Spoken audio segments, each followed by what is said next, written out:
আসসালামু আলাইকুম, আশা করি সবাই ভালো আছেন। তো আমার আজকের রেসিপি বরবটি দিয়ে ভাজি। তো আমি ছাদের উপরে গাছ লাগিয়েছিলাম বরবটিগুলো।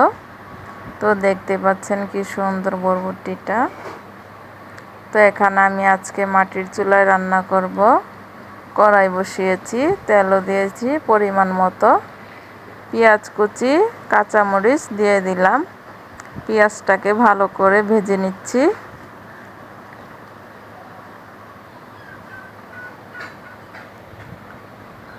দিয়ে দিচ্ছি লবণ স্বাদ মতো, হলুদ মরিচের গুঁড়ো দিয়ে দিলাম অল্প। মশলাটাকে ভালো করে কষিয়ে নিব। এখানে আমি আলু কেটে নিয়েছি আর বরবটিটা কেটে নিয়েছি।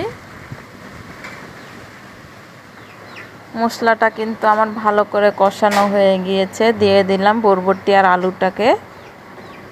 এখন মিশিয়ে নিচ্ছি নেড়ে চেড়ে। আমি এখন ঢাকনা দিয়ে ঢেকে রেখে দেব। তো আমি ঢাকনা দিয়ে ঢেকে দিয়েছি।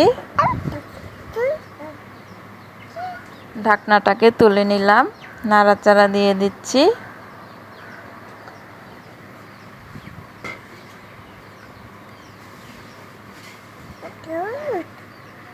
ঢাকনা দিয়ে ঢেকে দিলাম।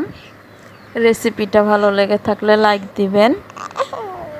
ঢাকনাটাকে তুলে নিয়েছি।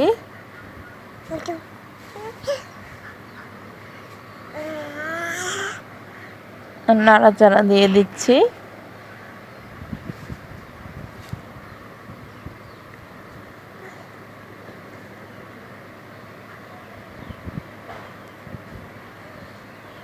এরকম করে বরবটির কাঠটা রান্না করলে কিন্তু খুবই মজাদার হয়।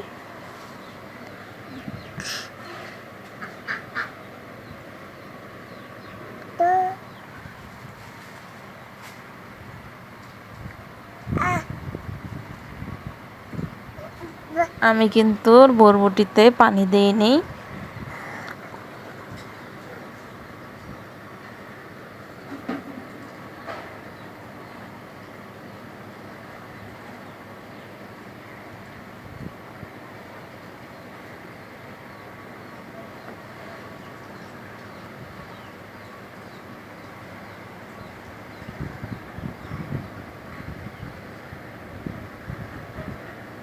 দিয়ে দিলাম এখানে আমি ধনেপাতা কুচি।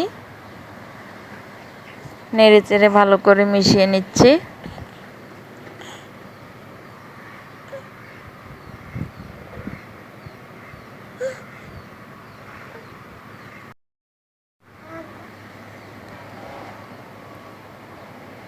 আমার কিন্তু রান্না করাটা হয়ে গেছে, নামিয়ে নিচ্ছি।